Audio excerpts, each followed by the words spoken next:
Welcome to comments. நம்ம வீடியோவில் Stranger things season 2 தான் பார்க்க போகிறோம்.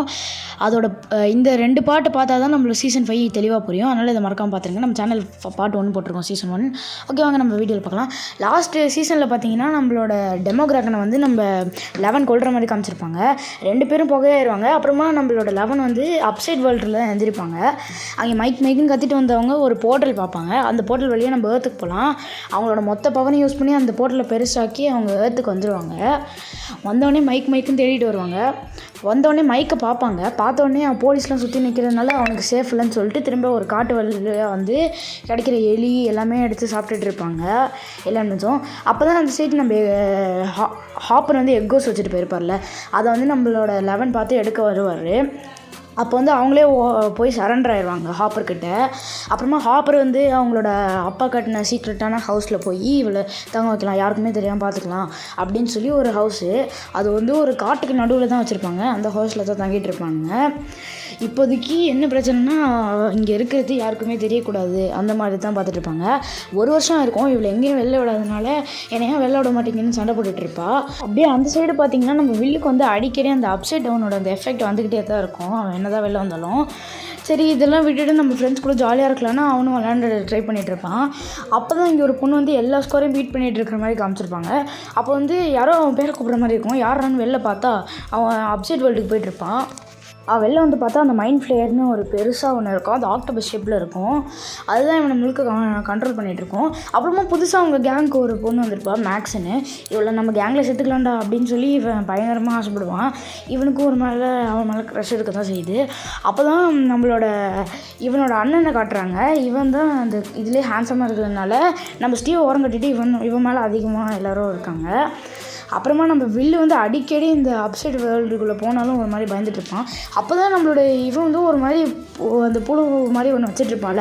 அப்போ தான் இது நார்மலானது கிடையாதுடா, நான் துப்புனால அந்த புழு அதுதான் இது அப்படின்னு சொல்லும்போது தான் அவங்களுக்கு தெரியும் இது பார்க்குறதுக்கு சாதாரணமாக இருக்கும், இது ரொம்ப டேஞ்சர் அப்படின்னு நம்ம வில்லு சொல்லிகிட்டு இருப்பான். கிட்டத்தட்ட இவனுங்க ஒரு சின்ன டிராகனையும் அந்த இதுவே வளர்க்குறானுங்க. அது அவனுங்க பூனையை கடித்த உடனே இவன் அவ்வளோதாண்டா, இதை தூக்கி ஒரு இதில் போடணும்னு சொல்லி ஒரு காட்டுக்கு நடுவில் இருக்கிற ஒரு டனலுக்குள்ளே போட்டுட்டு போயிடுவான். அப்புறமா அந்த சைடு வந்து நம்ம 11 வந்து சரி ஓகே நம்ம போய் அவள் வந்து பைக்கை பார்க்கலான்னு சொல்லி போயிட்டுருக்கும்போது தான் அவங்க கேங்கில் வந்து மேக்ஸுன்ற பொண்ணு வந்தது தெரியும். அப்போ வந்து ஒரு மாதிரி ஜெலஸாகவும் ஆங்கராகவும் வந்திருப்பா. வீட்டுக்கு வந்தோடனே எல்லா பொருளையும் போட்டு உடச்சிட்டு என்னை எங்கேயும் வெளில அனுப்ப மாட்டேறீங்க அப்படின்னு சொல்லி எல்லா பொருளையும் உடச்சிட்டுப்பா. நான் வரும்போது எல்லாமே க்ளீனாக இருக்குன்னு சொல்லிட்டு போயிடுவான். அப்புறமா இவன் க்ளீன் பண்ணும்போது ஒரு இதை பார்ப்பா. அதாவது அவங்க அம்மா டெரி ஐஸோட இது தான். அந்த ரிப்போர்ட்டில் பார்க்கும்போது அவங்க அம்மா என்ன தான் சொல்ல ட்ரை பண்ணுறாங்கன்னு சொல்லி அவனும் கண்ணெல்லாம் காட்டி அவங்க அம்மா கூட பேசுகிறதுக்கு ட்ரை பண்ணுவாள். அவங்க அம்மா கூட கான்வர்சேஷன் வைக்க ட்ரை பண்ணும்போது தான் அவங்க அம்மா வந்து நல்ல யோசின்னு சொல்லிகிட்டு இருப்பாங்க. அப்புறமா அந்த சைடு பார்த்தா நம்மளோட வில்லுக்கு வந்து இந்த அப்சைட் டவுனோட இதெல்லாம் வரும்.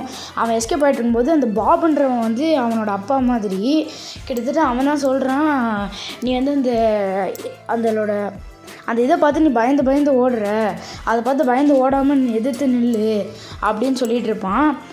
எதிர்த்து நில்லு, நீ இங்கேருந்து போகணுன்னு சொன்னீங்கன்னா அவன் போயிடும்னு சொன்னோடனே அதை கேட்டுட்டு இவனும் அவன் நின்றுட்டு என்னையை பார்த்து நிற்கிறியா, வெளில போன்னு அவன் கத்திட்டு இருப்பான். ஏன்னா என்னையை பார்த்து கத்துறானே, ஈஸியாக அவ்வளோதான் முடிச்சு விடலான்னு சொல்லி அதோட ஒரு பகுதியை விட்டுரும். அதாவது ஒரு மனுஷனுக்கு பேய் பிடிச்ச மாதிரி அந்த மாதிரி ஒரு பகுதி அவன் உடம்புல விட்டுரும். அதனால் அவன் எல்லாத்தையும் மறந்துடுவான். எல்லாருக்கும் ஷாக் ஆகிடும். எல்லாத்தையும் மறந்துட்டு கிட்டத்தட்ட ஒரு ஸ்ட்ரோக் வந்த மாதிரி எல்லாத்தையும் மறந்துடுவான் கம்ப்ளீட்டாக. பழசு எல்லாமே மறந்துடுவான். அவங்க அப்பா அம்மாவை தவிர அவங்க அம்மா அப்புறம் அவங்க அண்ணனை தவிர எதுவுமே அவங்க இருக்காது. அவன் ஏதோ சொல்ல ட்ரை பண்ணுவான். அது என்னென்னு கெஸ் பண்ணுறதுக்காக நான் வரைய சொல்லுவாங்க. அவன் இருக்கிற எல்லா பேப்பரையும் வச்சு ஏதோ வரைஞ்சிட்டு இருப்பான். அது எல்லாத்தையும் வச்சு பார்க்கும்போது ஒரு மாதிரி டிஃப்ரெண்ட்டாக அந்த இது காட்டும். அதுதான் அப்சைட் போகிற வழின்னு சொல்லி நம்ம ஹாப்பரும் ஒரு செகண்ட் நினச்சிப்பார். அதுக்கப்புறமா ஒரு நியூஸ் வரும். அதாவது பம்கின் இது வந்து அழுகி போய்ட்டுருக்கு அந்த இதுலன்னு சொல்லி, அது பூசணிக்கு அழுகி போய்ட்டுருக்கு, நீங்கள் வாங்க அப்படின்னு ஏதோ சொல்லுவாங்க. அதுக்கு என்ன போலீஸை கூப்பிட்றாங்க. அவரும் போய் பார்க்கும்போது அதுவும் சேமாக இருக்கிற மாதிரி இருக்கே அப்படின்னு சொல்லி இதுக்குள்ளே போகலாமேன்னு சொல்லி அதை நைட்டில் தோண்டி உள்ளே போவார். அதாவது பார்த்தா அந்த அப்சைட் டவுனுக்குள்ளே தான் இருக்கார். பார்த்தா அப்சைட் டவுனே நம்ம ஏர்த்துக்கு வந்திருக்குங்க. அதுக்குள்ளே தான் போய் இன்வெஸ்டிகேட் பண்ணுவார். அப்படியே அந்த சைடு பார்த்தோன்னா நம்மளோட இவங்க வில்லு எல்லாருமே இவனுக்கு என்ன ஆச்சுன்னு பார்த்துட்டு இருப்பாங்க. அந்த சைடு நம்மளோட 11 வந்து அவங்க அம்மா என்ன சொல்ல ட்ரை பண்ணுறாங்கன்னு சொல்லி அவங்க அம்மா கூட கான்வர்சேஷன் ட்ரை பண்ணுவாள். அவள் பார்க்கும்போது அவன் இந்த ரூம்குள்ளே போவாங்க. அங்கே வந்து அவள் இருப்பாள். அவளே ஒரு எக்ஸ்பெரிமெண்ட்னால பிறந்தவ தானே அப்போ தான் அவளுக்கு தெரியும். அதுக்கப்புறம் அவள் பக்கத்தில் வந்து யாரோ ஒரு சின்ன பொண்ணு இருப்பாள். அப்புறமா நம்ம கூட யாரோ பிறந்திருக்காங்க நம்மளுக்கு அக்கா மாதிரின்னு சொல்லுவாங்க. அவள் பேர் வந்து 8, இவ பேர் 011, அதாவது 011, இவ பேர் 08. அந்த மாதிரி அவள் யாருன்னு கண்டுபிடிக்கணும்னு தான் இவங்க அம்மா சொல்லியிருக்காங்க. யாருன்னு கண்டுபிடிக்கணும் தான் அவங்க அம்மா சொல்லியிருக்காங்கன்னு நினச்சிக்கிட்டு அவளும் அது யாருன்னு பார்க்கலான்னு பார்ப்பா. ஏன்னா அவள் வந்து வேறு ஸ்டேட்டில் இருப்பாள். அவள் பேர் வந்து காளின்னு பேர் வச்சுருப்பா. அவள் பேருக்கு அவளால் இல்யூஷன் க்ரியேட் பண்ண முடியும். ஒருத்தவங்களுக்கு தெரிஞ்சது தெரியாமல் இருக்கிறது தெரிஞ்ச மாதிரியும் பண்ண முடியும். அதனால் என் அம்மாவோட மெமரிஸ்லாம் அழிக்கணும் ட்ரை பண்ணாத, அவ்வளோதான் சொல்லிகிட்டு இருப்பாள். இவன் வந்து அவங்கள பழி வாங்கணும், அவங்கள எக்ஸ்பிளைன் பண்ணவங்கலாம் தேடி கொண்டுட்டுருப்பா. அப்போ வந்து நீ அம்மாவோட நினப்பை வந்து என்கிட்டேருந்து எடுக்கிறது கூட நீ ட்ரை பண்ணுவேன், அதனால் நான் இங்கேருந்து கிளம்புறேன் அப்படின்னு சொல்லிடுவாள். அவளும் அங்கேருந்து கிளம்பிடுவா. அப்படியே அந்த சைடு பார்த்தோன்னா நம்ம ஜானத்தன், ஸ்டீவ், நான்சி இவங்க எல்லாருமே ஒரு ட்ரையாங்கிள் லவ் மாதிரி பண்ணிகிட்ருப்பாங்க. அப்போ வந்து ஒரு குடிபோதையில் வந்து நான்சி வந்து எனக்கு ஸ்டீவை சுத்தமாக பிடிக்கல அப்படின்னு சொல்லிடுவா. அதுக்கப்புறமா ஜானத்தனும் ஸ்டீவோட அப்பாவும் சேர்ந்து அந்த மான்ஸ்டர் என்னென்னு கண்டுபிடிக்கிறதுக்காக பாபர் உயிரோடு இருக்காளான்னு தெரிஞ்சுக்கிறதுக்காக மொத்த காசையும் செலவு பண்ணிடுவாங்க அவங்கக்கிட்ட இருக்க எல்லா சொத்தையும் விற்று. அப்போ வந்து இந்த ஹாக்கின்ஸ் லேபில் தான் ஏதோ நடந்துகிட்ருக்கு, இவங்க தான் எல்லா பிரச்சனையும் பண்ணிகிட்ருக்காங்க, எல்லாரையும் டெஸ்ட் பண்ணி கொண்டுருவாங்க போல இருக்குது அப்படின்ற மாதிரி இவங்களை ஏதாச்சும் பண்ணணும், இவங்க இந்த இடத்த விட்டு போகணுன்னு ட்ரை பண்ணுவாங்க. அப்போ வந்து இவங்க நெருப்பெல்லாம் யூஸ் பண்ணி அந்த மான்ஸ்டர்ஸோட வெயின்ஸ் எல்லாம் கொஞ்சம் அங்கே இருக்கும், அதெல்லாம் அழிக்க ட்ரை பண்ணிகிட்டு இருப்பாங்க. அப்புறமா இன்னொரு விஷயம் அதுக்கப்புறம் தான் இங்கே நடக்கும். ஸ்டீவ், ஜானத்தன் இவங்கெல்லாம் ட்ரையாங்கிள் லவ் பண்ணிகிட்டு இருக்கும்போது அப்போ தான் நம்மளோட நான்சி வந்து ஜானத்தன் இவங்க 2 பேரோட லவ் ஸ்டார்ட் ஆகும். அவங்க 2 பேரும் லவ் பண்ண ஆரம்பிச்சிருவாங்க. அது இப்போ வந்து இங்கே எரிச்சிருப்பாங்கள்ல, அதுக்கப்புறம் நம்ம அந்த சைடு வந்து நம்ம ஹாப்பர் வந்து அந்த டனலுக்குள்ளே போயிருப்பார்ல, அதை காமிக்கிறாங்க. அவர் பயங்கர டயர்டாகிடுவார். அப்புறமா ஒரு மாதிரி அந்த வெயின்ஸ் எல்லாம் ஒரு மாதிரி அவரை கவர் பண்ண ஆரம்பிச்சிடும். அப்படியே அந்த சைடு அவங்க எரிச்சிட்டு இருக்கிறதுனால இந்த சைடு வந்து நம்மளோட வில்லுக்கு வந்து அதோட பாதிப்பு வரும். ஏன்னா அதோட ஒரு பகுதி இவன் வயிற்றுல இருக்குல்ல, அது எல்லாமே எரிச்சா எல்லாமே சேர்ந்து இவன் வயிற்றுல போயிடுச்சு. அதனால் எல்லாமே சேர்ந்து இவனை எரிக்கிறதும் அதை எரிக்கிறதும் சம மாதிரி தான். கிட்டத்தட்ட அந்த மான்ஸ்டர் எரிக்கிறது இவனை எரிக்கிறது மாதிரி தான். அதனால் இவனுக்கு பயங்கரமாக துடிச்சிட்டு இருப்பான். யாருக்குமே புரியல இவன் ஏன்டா இப்படி பண்ணுறான்னு. அப்படியே அந்த சைடு அந்த ஹாக்கின்ஸ் லேபில் எல்லோரும் எரிச்சிட்டு இருப்பாங்க.